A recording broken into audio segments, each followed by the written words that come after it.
Yeah. So I think we're doing a good job of doing the middle road. But I mean, we talked a lot last week too about just like reintegrating people who went over to fight for ISIS, for example, back into Canada. Yeah. And turned out that we found out the actual just like sentence for that crime is like 14 years of prison, 15 years of prison, something like that. And but that, like, you know, it seems like Trudeau's policy is just to kind of to do some kind of like light therapy and like bring him back. And I kind of want to update my stance on it because I can't help but see, and I'm not trying to update it to any kind of concretized statement. I'm not sure if I can make one, but it's like, I can see how years of imprisonment could potentially result in the opposite effect you're looking for. Like, there might get more. That's where my mind was going with it. Yeah, right? So, like, that might not necessarily be a good thing. And I think it's also important to recognize what the important. So I think there needs to be some sort of justice meted out. Our country's dropped the ball. We let ourselves export radicals to Syria, where some of these radicals truly were not what ISIS was. Some of these are the people you hear about trying to escape ISIS, who ISIS killed. There were a lot of very devout Muslims who were not looking to go over there and kill a lot of people. Unfortunately, there were tons that did, coming from Canada, coming from the United States, coming from Europe. And our countries just let them walk out the door. And now that we're coming back and we're not really...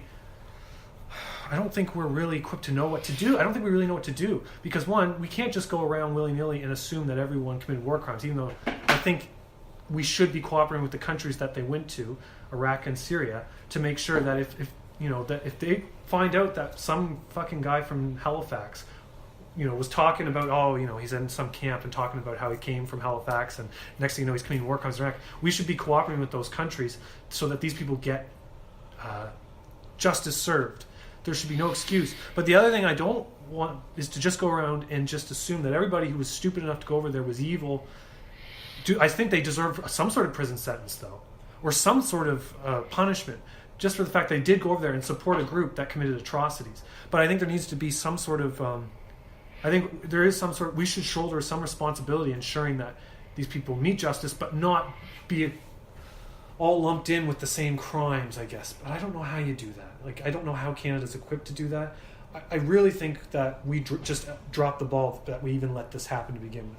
All these people, the thousands, tens of thousands of foreign fighters, not just from the West. Some people came from like Uzbekistan, Turkmenistan, and all it's not just the West, I guess. But I don't know. It's frustrating because like there are people who went to fight for ISIS who were like, this is not what I signed up for. I was told that this was, the West coming to crush, or not just the West, but this was an attempt to crush Islam, and this was our attempt to defend it. And then like, wait a second, why are we like brutalizing all these people? This isn't what I signed up for. And you hear these people trying to escape ISIS. This is before the fall of ISIS. There was even more of these people trying to leave ISIS when they realized they were fucked. They're like, fuck, oh man, I'm fucked. I got to get out of here. And ISIS like, nope. Yeah. But we'll let you get out of here. ISIS is a very complex thing, and I just don't know. What's going on? Looks like we're still recording. Yeah, we're still recording. I'm really happy it's still recording. Oh, good. Caught the drone strike again. Drone strike, building bomb. Yeah, I guess if I were to say anything about this whole thing about the Trudeau government handling ISIS, I don't know what they should do, because ultimately I'm just frustrated that our country even allowed our people to go there in the first place. I don't know how we make amends to Syria and Iraq for letting all these young people go and fight. There was a bunch of people that they knew that they were tracking all sorts of radicalized people, knew that they were headed over to these countries. Why did we let that happen? But I don't know. And this is another subject. If there was a moment to intervene, it would have been like, at the airport or something. Even if it's not, I'm not necessarily talking about like putting these people away for the rest of their life, but like, just preventing them from leaving the country and then finding a way to de-radicalize people. I don't know how you do that. But here's another thing that Canada's supporting right now that I want to... full of puppies or something. Yeah, fucking wearing rights. Canadian flags. Fucking rights. But here's another thing that Canada's doing and supporting right now. Right now, Canada is supporting Saudi Arabia and by supplying light armored vehicles. And I mean, I'm not I don't know much about how these vehicles operate. I'm one of those little silly gooses that sees these vehicles and say, wow, those look fucking terrifying. They don't look like what a light armored vehicle looks like when I picture it in my mind. When they say a light armored vehicle, I picture one thing. But what you see in what Saudi Arabia is being given, it's like, holy shit, we're giving them some stuff that will really pack a punch if they're trying to, quell civil unrest. And that's exactly what's happening in parts of Saudi Arabia and in the Yemeni conflict. And our government is complicit in this. It's really that's one of the frustrating. things that's crazy, but I'm going to tie it back to the humongous and crazy lady who is against humongous. Humongous. I need to find out that girl's name. I need to find her lady. All I know is that she hates humongous, or hated him. But if there was ever an issue to take against, for a feminist stand to really manifest, it would be the fact that Canada is supporting Saudi Arabia. Women just got the right to drive 2 years ago in Saudi Arabia or something. It's just there isn't free women like there are here in Saudi Arabia. It's why is our government supporting some country that just doesn't have the same kind of values we hold?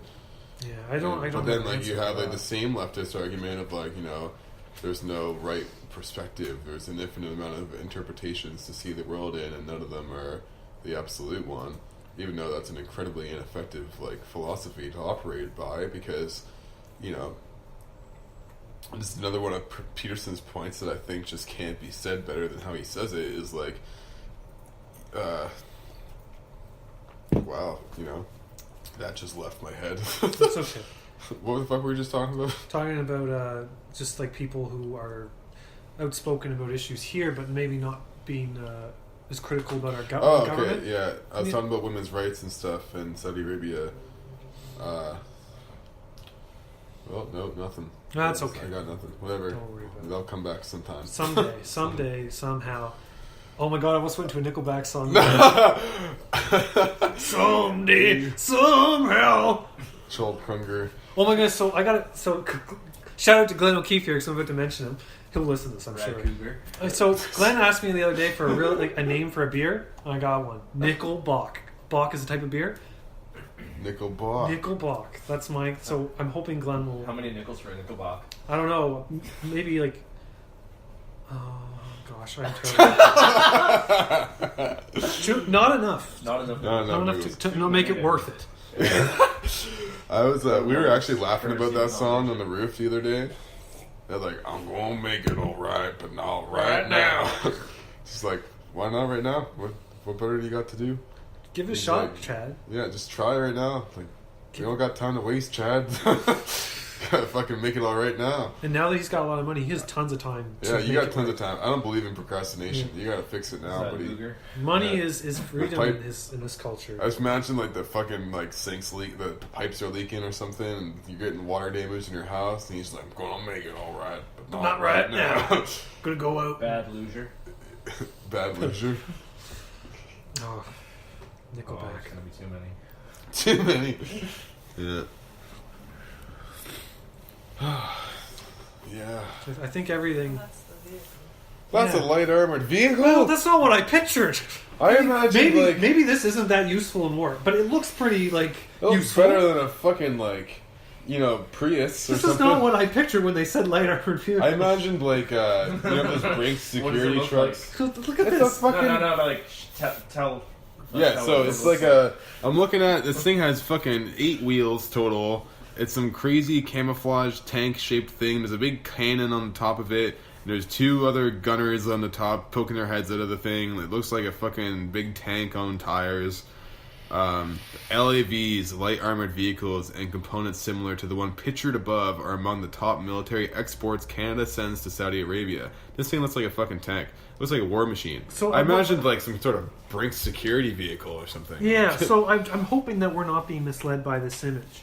Because these people might have a will to criticize the government, although it is CBC. Well, what if we give them our old broken ones or something? Yeah. So, but I would be interested to know if we're being. This article can be found on CBC.ca. It's called "Saudi Arabia Top Non-U.S. Destination for Canadian Arms Exports." Federal report. So I think it is worth pointing out, though, even if it is CBC, they have a bias. But you would think that if they're going to point this out about the government, that Usually you expect CBC, like given certain people's narratives about CBC, that also this is what we're another giving. one too. So this is a different vehicle though. This is one of the APCs. This article is also on CBC. The last one's under the politics section. This one's under the opinion section. Because it's Neil MacDonald, brother of Norm MacDonald. Okay, interesting. So it says Canada's review of arms sales to Saudi Arabia runs into a bit of a snag. Neil MacDonald.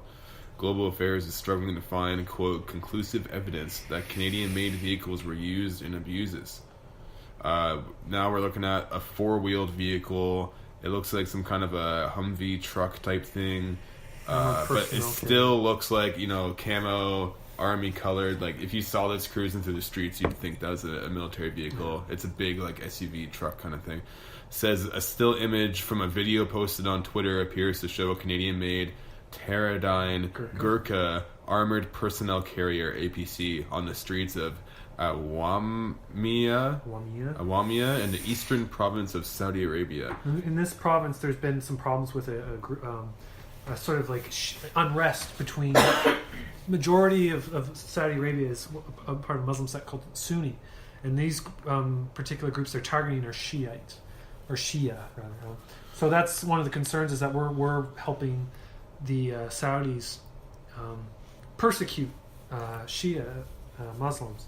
I guess, if I'm thinking about militaristic vehicles, like, if I'm thinking about a full-blown tank that's just, like, armor-plated, hopefully missile-resistant or whatever the fuck they do, this looks like something that wouldn't be as tough as a full-blown tank. Yeah.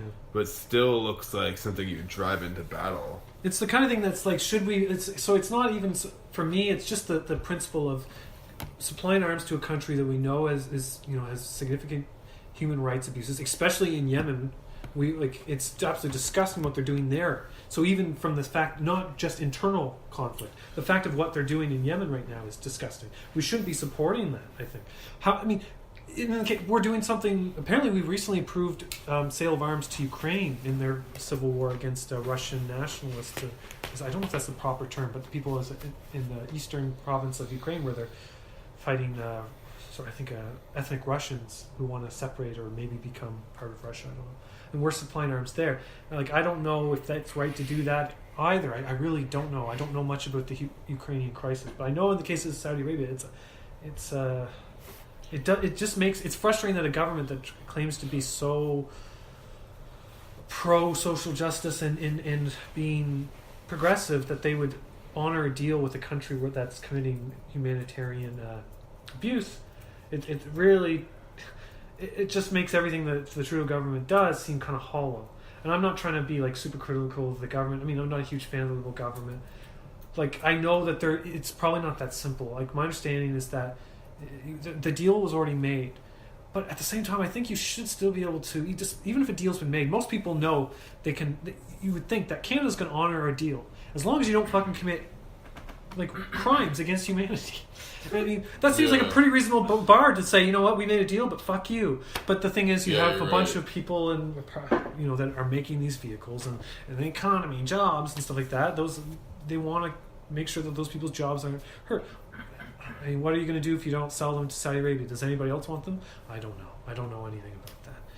But that's, I guess, been the justification is there's people who will get money for this. They'll keep jobs in Canada. It's good, I guess. As long as they can sleep at night, that's fine. Yeah. At the same time, is it wrong to question Saudi Arabia's willingness to use force to quell unrest?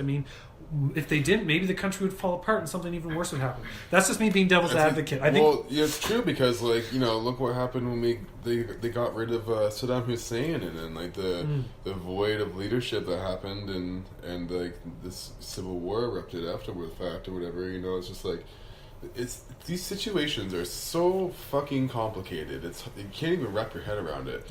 And it's insane, really, for any layman to have any absolutist opinion about the issue. It's an ongoing discussion, of course, and it's so complex. And it's been going on for so long, these conflicts in that area of the world. And we live in this age where just, trade between countries is at an unprecedented level. We're in constant communication with each other. We're interacting and the UN is a thing, and like NATO and all these different things between nations around the world are all like there's definitely like a global political scene and like somewhat of a global